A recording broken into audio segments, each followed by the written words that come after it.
It was many, many years ago. Back in the days, you can almost do the counting, so it was before 9/11.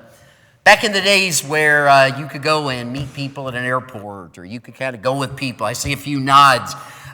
Some of us have never known airports that way, but there used to be a day you just kind of go through and you go down, you wait with your family before one of them gets on the plane, or vice versa.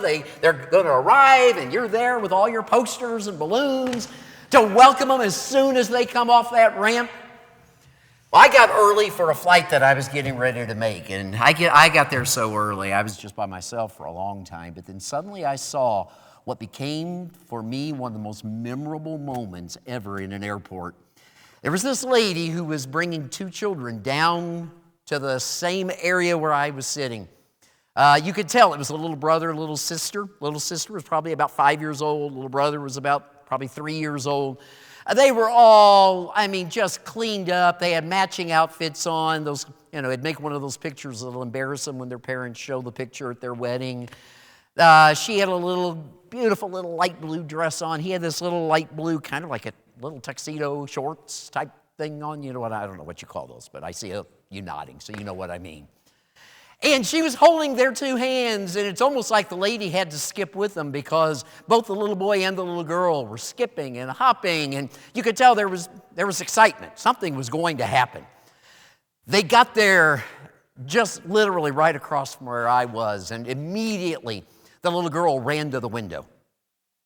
Just breathless, she was looking out the window, and she'd run back to that lady, and she would say, "Is she here yet? Is she here yet?" The lady would say, "No, honey, she won't be here for probably another hour, but she's on her way." Then she'd go to, I guess, her little brother, since they were dressed alike, and she took him, and like he was a little rag doll, would kind of spin him around, and he seemed to enjoy it. So she kept spinning him around and kind of threw him back into the seat, and then she'd go to the window. She'd come back, and she'd say, "Is she here yet? Is she here yet?" Now, I got to tell you, I'm going to see how many of us are really aged like I am. I really began feeling like an infamous TV person by the name of Mrs. Kravitz. Okay, I've heard a few laughs, but the rest, okay. It's what you call the typical nosy neighbor who's always looking out the window at the neighbors, finding out what's going on in the neighborhood. I wanted so bad after about 30 minutes of, "Is she here yet? Is she here yet? Has her plane landed yet?" I wanted so bad to say, "Who is she?" But I was always that student in grade school that would just sit there, and even though I had questions, I would never raise my hand. I'd always hope there was another student who would ask the question. And I see some of you nodding, so some of us share the personality. And sure enough, it was wonderful. Another passenger showed up right next to me. She was watching what I was watching. And after about 30 to 45 minutes of it, she kind of motioned the little girl over, and I kind of leaned in just to hear what I was hoping she was going to do, and sure enough, she did it. She said, "Honey, you must really be waiting on a special person."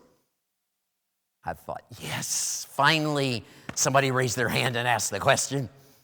And the little girl, just as she thought about it, her eyes got huge and she started dancing again. She took a deep breath and she went. And she went back to the window. My heart sunk, and I'm sure that lady's heart sunk. It went on for another 10 minutes. She kept throwing her little brother around. She kept dancing. She kept going out the window. Looking out the window, sorry. A little dangerous. She'd run back and say, "Is she here yet?" Finally, my newfound neighbor, one more time, kind of motion.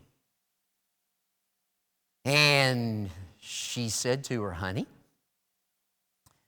this person must really, really be a very special person in your life, right?" I thought, there you go. Now that's going to get it. And guess what? The answer was, with big eyes, breathless. I thought, okay, you've got to quit asking yes or no questions. It went right back to what had been going on. She was still staring out the window, dancing. I've never seen a young person or an old person any more excited for whoever this person was that was going to be arriving. Finally, after another 10 or 20 minutes, she motioned. The little girl came over. And finally, the lady did not ask a yes or no question. She said, well, honey, who is this special person that you're waiting for? And I mean, when she asked it that way, the little girl's eyes, they just got huge. She smiled so big. You could tell her mind was just racing. And then she looked at her and she looked at me as if she knew I'd been wanting to ask this for the last hour. She took a deep breath and she said,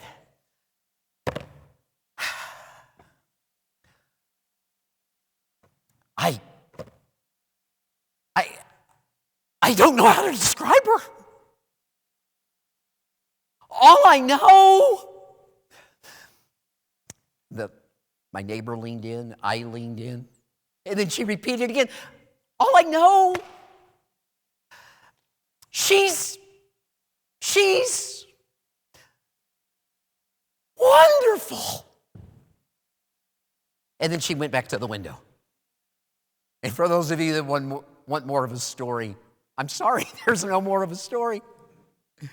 But it was enough to hear her say. In fact, maybe it told us more of who this person was than simply she's my aunt or she's my mother or she's my grandmother or she's my best friend. It told us pretty much everything we knew about this woman that made it enough. I don't know how to describe her. I just know she's wonderful. So let me ask you all, seriously, how do you describe the indescribable? How do you describe the indescribable experience? Or how do you describe the indescribable person?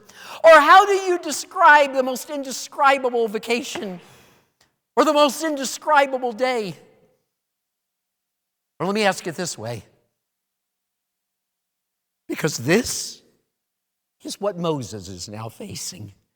Remember, long early in Exodus, he's already found out that this God is holy.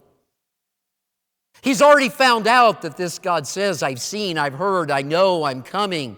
You go, but I go with you. He's already heard that. Good night. That was like 20-some chapters earlier. But how do you describe the indescribable? Well, for our ancestors. And really imagine with me in these few remaining moments. I mean, these weren't like the 5th, 6th, or 7th generation of covenant people. This is the first generation. And they had no theology books, and they had no Bible, and they had definitely no Wikipedia to go Google the God of Israel. And so, how would they describe the indescribable? Well, they thought about it this way. It's like trying to describe something that's so heavy, you can't lift it. You know enough to know that you can't lift it and it's really heavy, but you don't know how heavy because it's indescribably heavy. Keep that thought in your mind, heavy. And they had another great comparison. It was like going out on this beautiful, beautiful fall morning after we have Thanksgiving lunch to dinner together and staring up on this blue sky day without a cloud in the sky, staring at the sun. And we know you can't do it because it's so bright that if you keep staring at it, it'll blind us. So keep those two thoughts in mind. How do you describe the indescribable?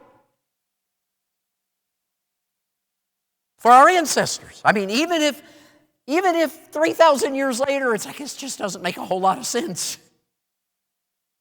For our ancestors, they thought it's like trying to describe heaviness. It's like trying to describe a brilliant, blinding light, and you wish you could stare at it for longer, but it's so bright you can't stare at it. When they put those two ideas together, heavy, bright, indescribable, this is what they called it. In English, we call it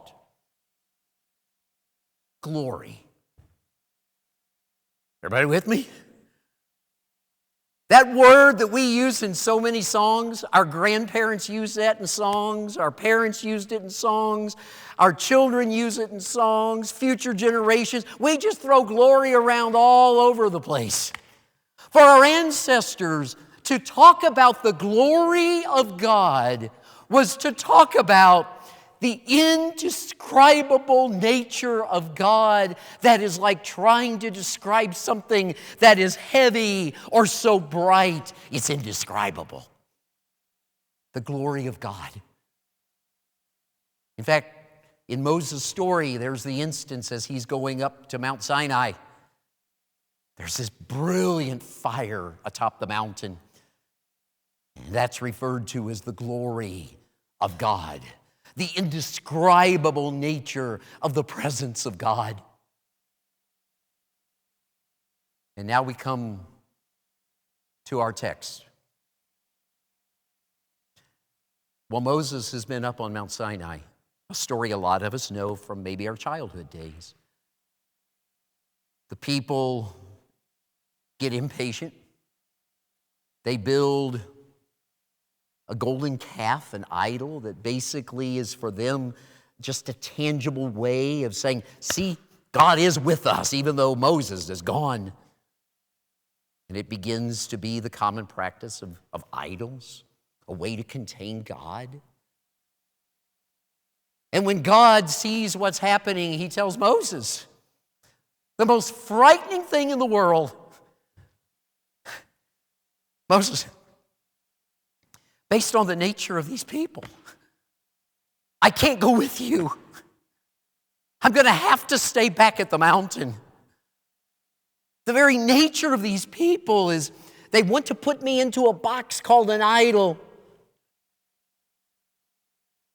And then God says through that conversation, I will go with you. And then Moses says back, it's an interesting conversation to be having with God. If you don't go with us, we're not going anywhere. Because the only thing that makes us distinct is that you go with us. And then Moses makes this request. And at that point, we almost could have the drum roll. Show me your glory. Some of our Bibles will say, I pray. Some of our Bibles will say, please. But in other words, Moses wasn't like pointing his finger saying, show me your glory. He was saying, please, show me your glory. But y'all, what he means on this beautiful Thanksgiving Sunday morning that we reflect on who God is.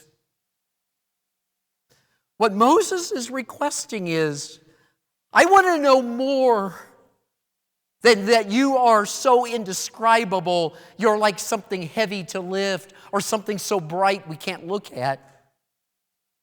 It's as if Moses is saying to God,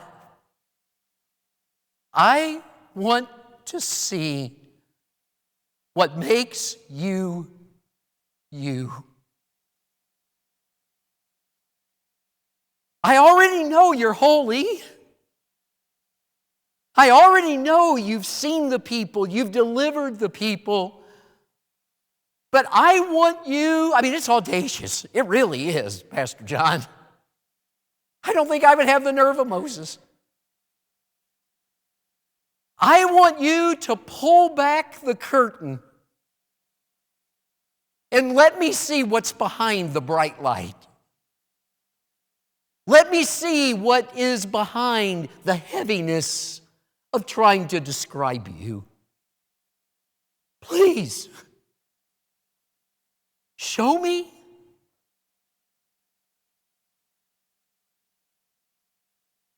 What is so indescribable about you? It's almost as if in this text, we're all supposed to take a deep breath and say, what's going to happen next? Because that's the most audacious thing any human being has ever asked God. This is more than going to some biblical verse as a proof text or some religious book to figure out what is so unique about God. This is asking God Himself, what is it that's indescribable about you? What will God do? He'll say this to Moses. Well, you're not going to see me coming. Okay, I feel like I got to know you last night, so y'all just keep on coming here. Well, this time I'm not going to do this. This time I'm going to get even closer, but I promise I won't touch your head. I'm going to cover your eyes. Now, once I've passed by, you're going to know I was there. Isn't that kind of true 3,000 years later? We can't predict how God's going to show up. We can't predict when God's going to act in those areas of our lives. But the one thing God says is, I'm going to pass by, and you're going to hear all about my good glory. You're going to hear why I don't know why 3,000 years later most people have forgotten this is the glory of God, and now we just kind of see it as this mystical, magical, never been described by God. I'm going to name my glory for you, and once I pass by, and y'all, for every one of us in the sanctuary this morning, this is the best news in the world. We cannot predict this God. We cannot predict what it's going to look like when He begins to act in our lives. We can't predict what day, what hour it's going to happen. But we know by the very nature and character of this God is present with us. And as He has passed by, we will know that He has passed by. And that's good news. And so Moses gets in the cleft of a rock. He can't see God coming.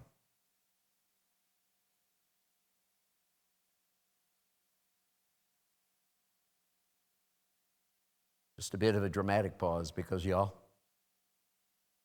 if there would ever be one congregation in a city really encounter the glory of God, it would change a community for generations.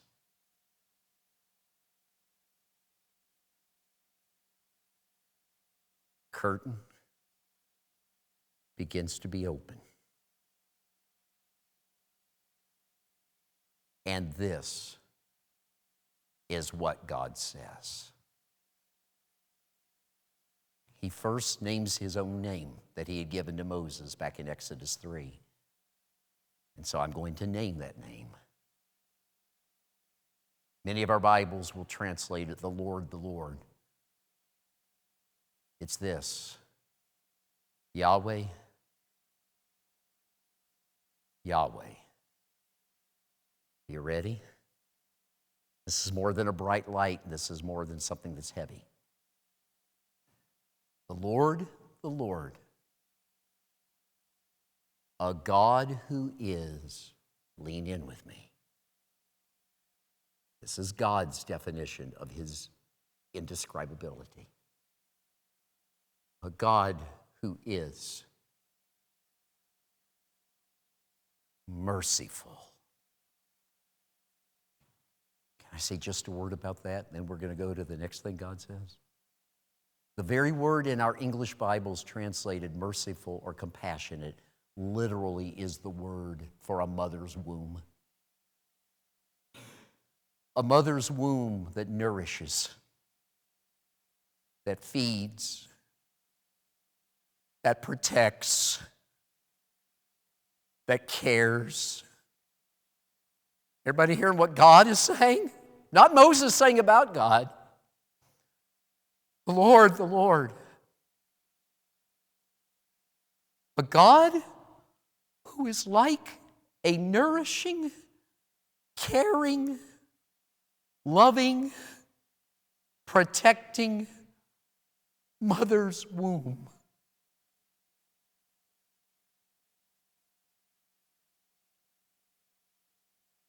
A God who is gracious. Thank you for what you said for Thanksgiving. The grace of God, right? That word gracious. A lot of us will probably even say grace at Thanksgiving. At its heart, what that is.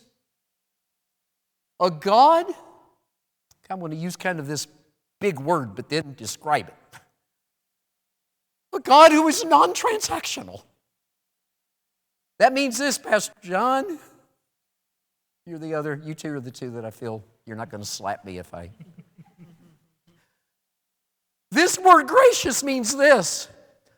This God never says, I'll scratch your back if you scratch mine. Or what have you done for me lately to deserve this? Or you say to that God, how hard do I have to perform in order to get you to act? This is the God that we're gracious. It's a big deal, friends. It means this God is non-transactional. I'll scratch your back if you scratch mine. It breaks all the rules of most of our relationships, even a lot of marriages, even a lot of parent-child relationships, definitely work relationships, even church relationships sometimes. This is a God who says, I'm gracious to you simply because I'm gracious to you. No wonder. I'm just being God honest Tim right now. No wonder they compare this to a bright light or something so heavy. Have we ever heard of anything, anyone who is like the nourishing mother's womb, protecting and caring and giving life? Who is like a non-transactional, simply committed to a relationship for the sake of relationship. It continues. Merciful, gracious. This next line, it sounds beautiful, but it's so interesting how it's said. It is slow to anger. Do you know how it's said in the we translated slow to anger, but how it's said is this. He's got long nostrils. Now that kind of sounds crazy, but long nostrils 3,000 years ago meant this, not that God is Pinocchio. Long nostrils means it takes a long time for God's nostrils to begin to flare. What kind of God is this? Seriously. It's not Zeus. It's not Jupiter. It's not Baal. What kind of God is? John, at this point, I'm feeling like a little 5-year-old girl. Y'all, I don't know how to describe him on this Thanksgiving Sunday morning. He's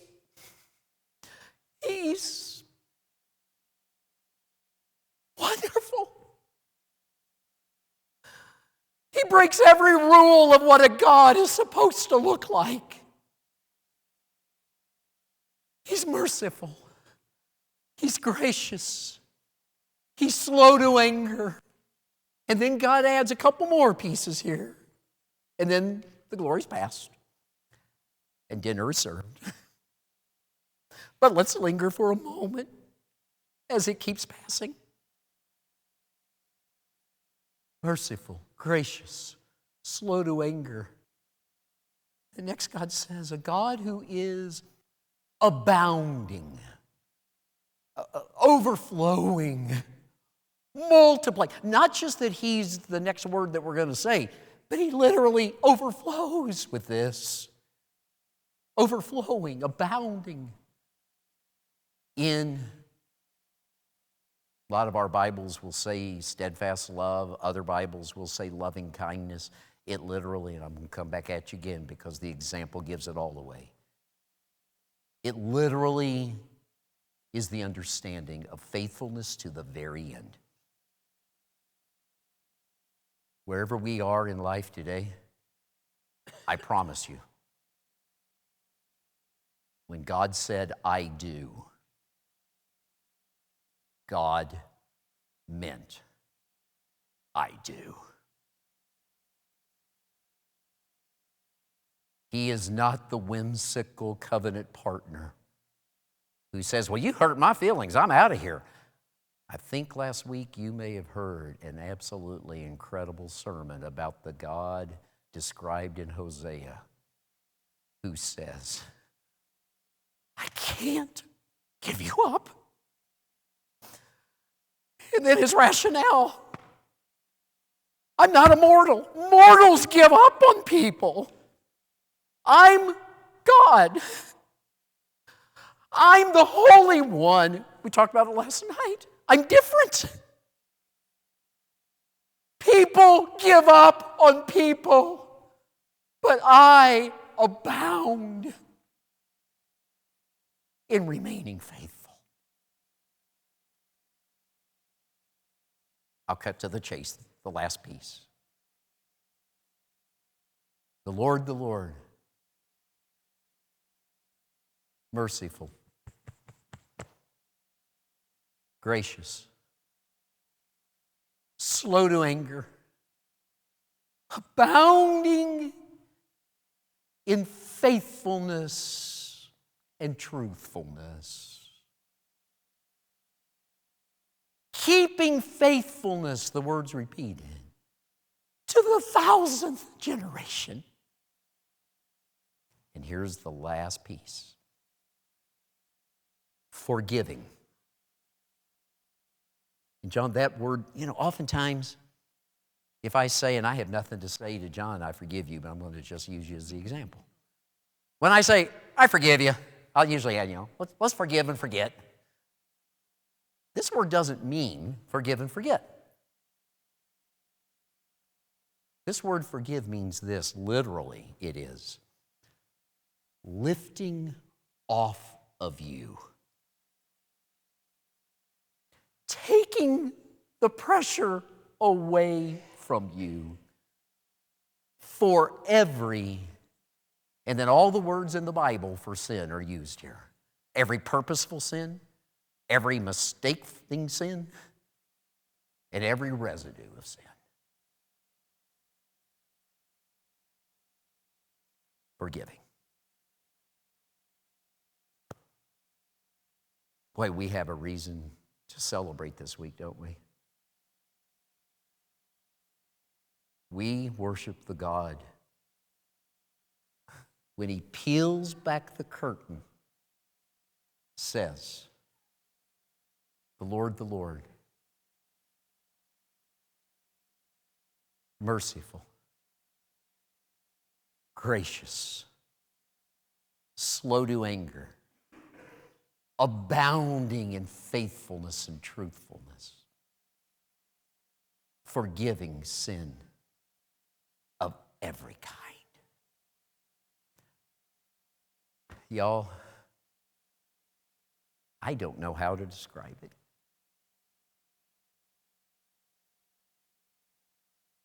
I just know it's wonderful. there is one beautiful piece to this. If that's the glory for the people in covenant with God, when they leave the doors after dinner, they carry the glory to their world. I see a lot of nods. Wow! That means by grace, what God is for us, we become for the world. Merciful, gracious, slow to anger, abounding in faithfulness, and forgiving of every kind. I don't know how to describe it. I just know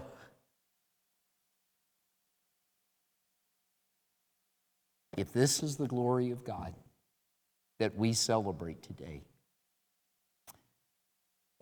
and we believe it is,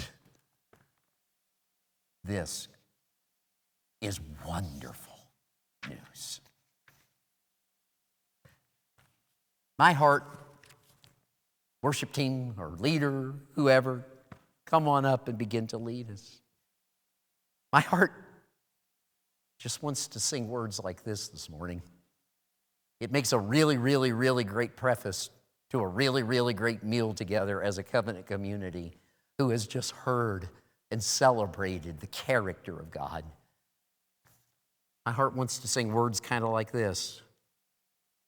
Holy. There's no one like you.